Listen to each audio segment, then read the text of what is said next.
You're listening to Tabletop Arcanum, a podcast dedicated to learning and exploring the hobby of tabletop gaming. Your hosts are Justin Taylor and Richard Geese, so sit back and relax as we talk, discuss, and joke our way through the hobby we love so much.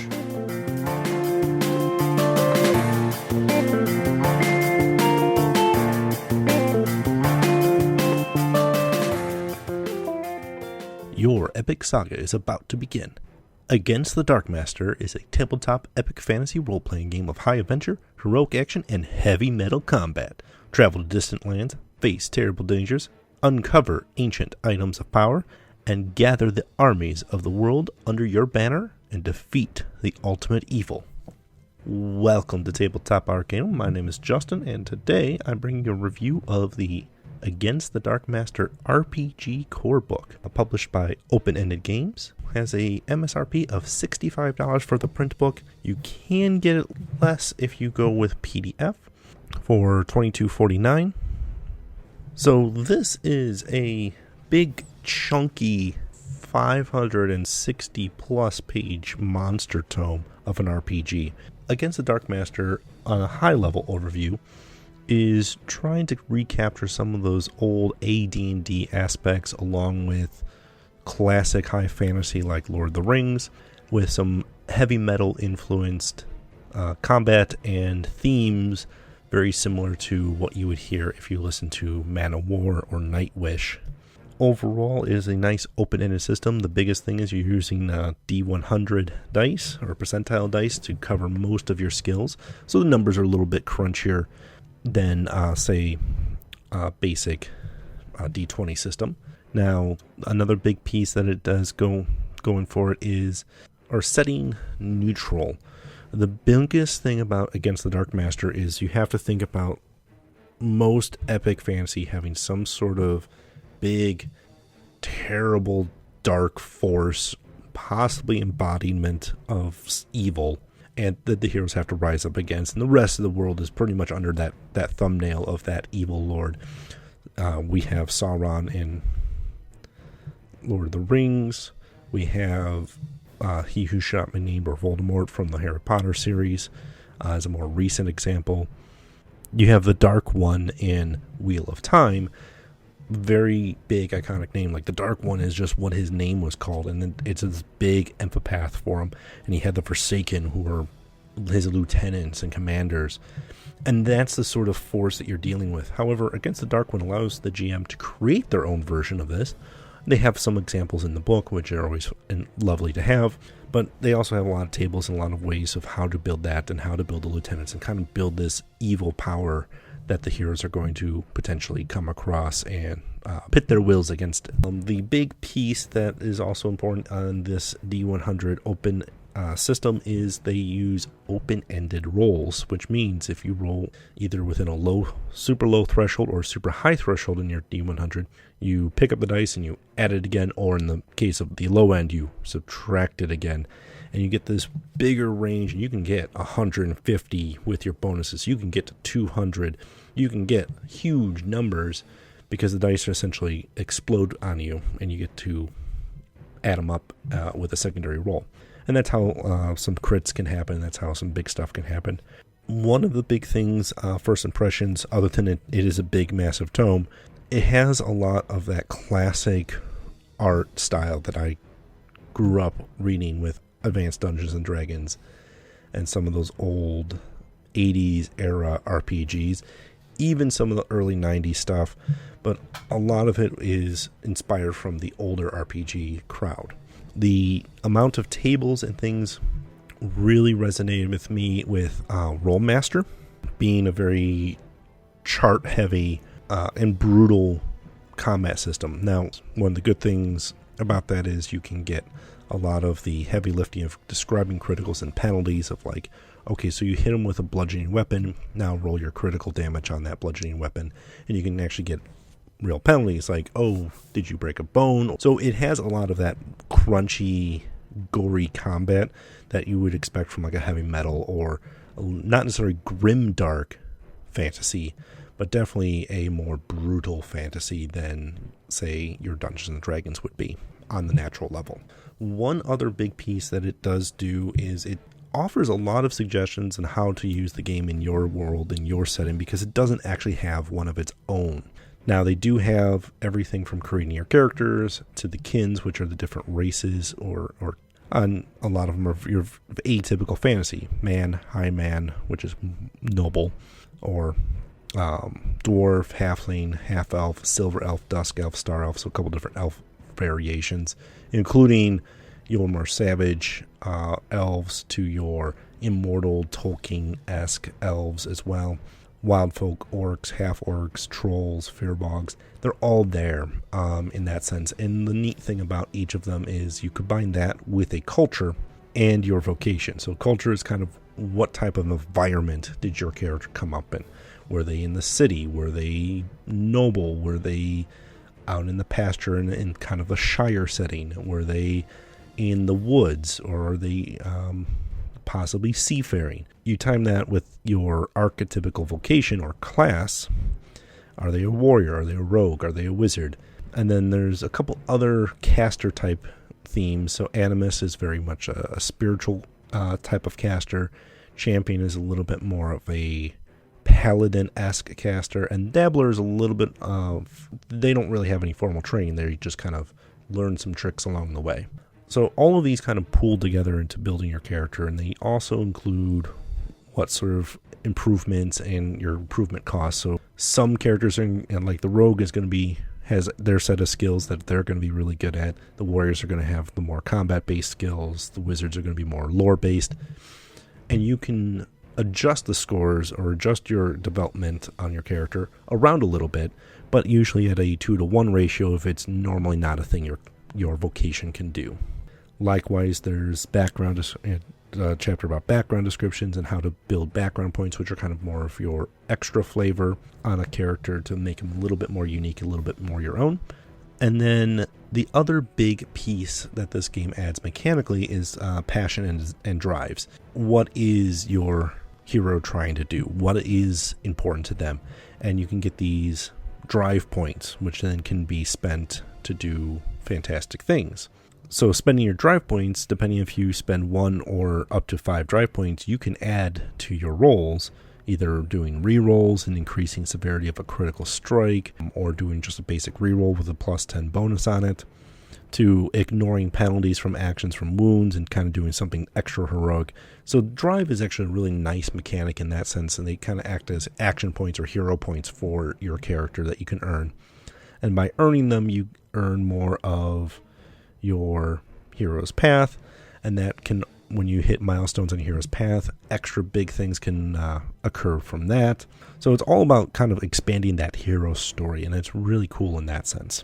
Levels of progression are very flexible, I will say. There's more of a milestone aspect to it, where if you've earned enough experience is actually set by the group and the table. It's not necessarily your standard, like, well, you defeated X amount of orcs and that's what you get.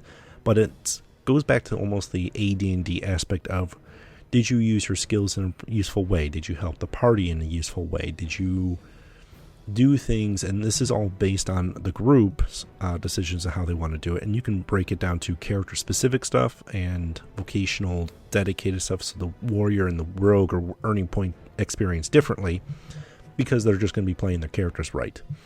Or you can kind of have a bigger, massive group aspect to it. Either way, you earn those experience points, you hit a threshold, and then you can increase your skills. You don't really necessarily get a lot of new stuff. It's just you start improving the stuff that you already have, or start picking up skills you didn't quite have yet, but were pretty much available from the beginning for you. The other big piece that we have to talk about as far as characters go is the magic system. This one does have a pretty interesting magic system in my opinion, because it's based on schools of magic and not necessarily individual spells. So you learn that if you're a wizard, you pick which types of magic you can cast, and that may be Eldritch Fire, and that's where your fireballs and your fire spells kind of live. Or it might be mind magic, or you might have detection magic, or illusion and glamours, and all of these different schools of magic, or as they call lores in this game, grow with you. So everyone who's level 1 knows with Eldritch Fire knows that same spell, and when you get to level 2, you unlock the level 2 version of Eldritch Fire, which is going to be more and more fire-based and thematically based magic. So you're not necessarily picking and choosing which spells you're learning every level. You're just unlocking the next tier in the picks that you've already done from character creation. Magic and casting is actually a little bit unique in the sense of you not only have to be able to have that school and that spell, and you have magic points instead of spell slots, so you're burning a expendable resource, but then you got to make sure that you are not only knowledgeable enough in that particular school of magic, but also your level has to be matching in order to be able to cast something. So there's a couple gateway checkpoints to make sure that you are not overreaching yourself. Now, they do have some ability to overreach or add extra magic points to a spell to kind of get an electric kick out of it. And that was a fun little thing that they added in there that I really like, called overcasting. The other big thing is casting time and consequences. You can prepare and take time to do a spell and get a bigger bonus on it. And most everything in this game is that open-ended roll. You want to get that biggest bonus as possible because that's how you're going to get the good stuff, right?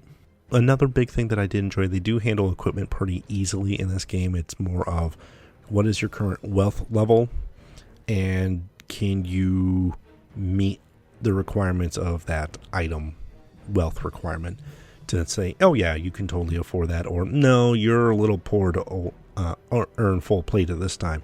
Next time, go find some dragon and get his horde, and then you'll increase your wealth level, and then all of a sudden, boom, you can afford the nicer stuff. They do cover a lot of the basic stuff with not only resolving actions, but then movement and traveling is covered pretty thoroughly and well.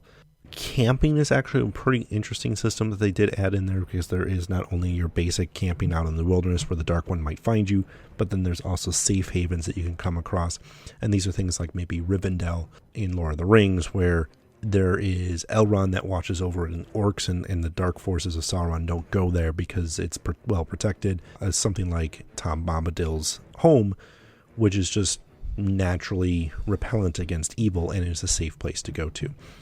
It's something that is a limited resource. There's not a lot of safe havens. Once you find them, those are kind of like base camps for the PCs for a lot of the game, and it's a nice little touch on there. The last thing I want to talk about in the positive column, in the health and healing, it does offer a lot of different ways to do basic healing, how to rest, how to treat with things like healing herbs and other natural healing objects, which is a lot of fun. They do have some fun stuff going on in a couple other areas, like talking about how to set up your Dark One and how to kind of build adventures around it, which is a nice feature.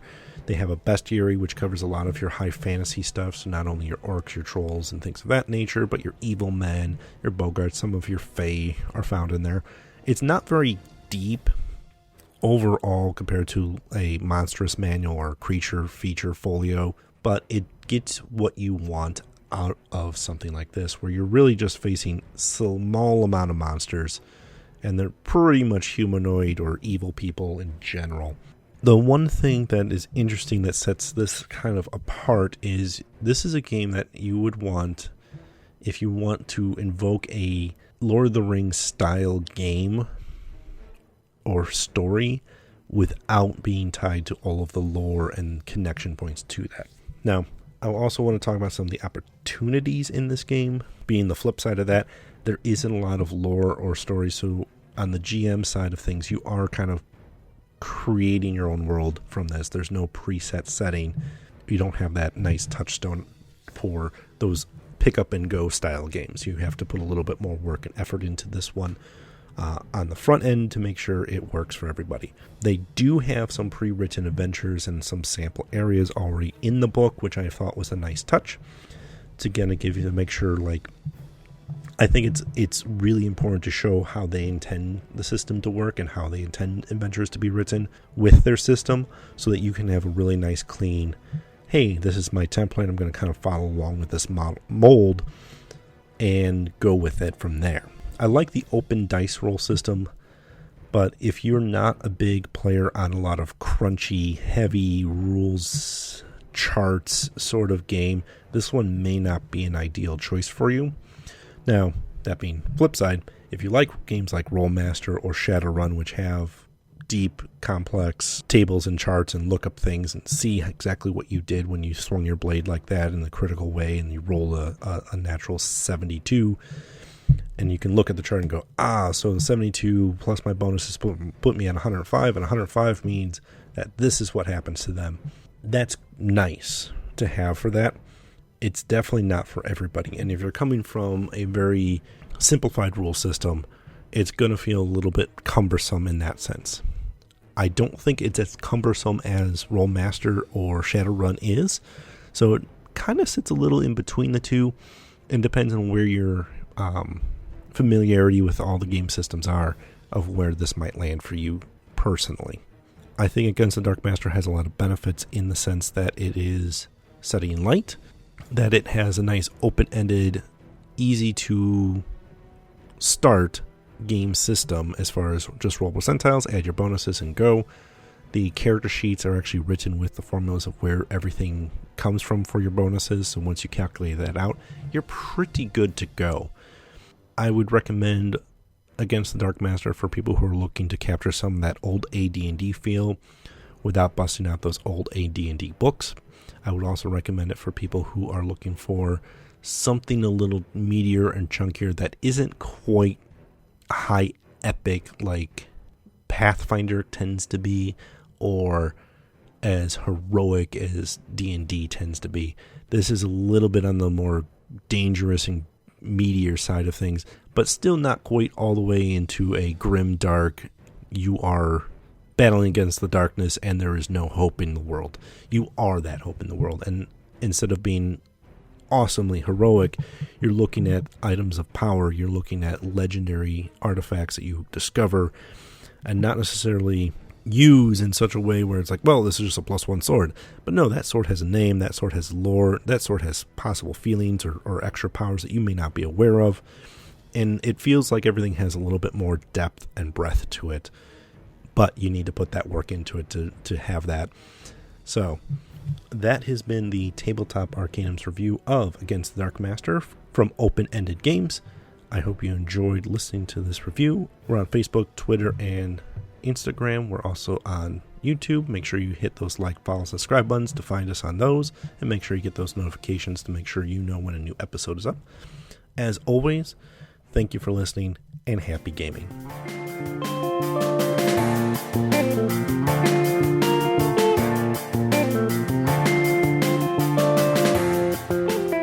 You've been listening to Tabletop Arcanum, produced by Justin Taylor. This episode is hosted by Justin Taylor. Mixing and editing by Richard Geese. Original theme by Paul Moore and Isaac Gilbert. Check the description for this episode's featured background music. You can follow us on most social media platforms. Be sure to like, subscribe, and follow, and leave us a review if you would. As always, thanks for listening.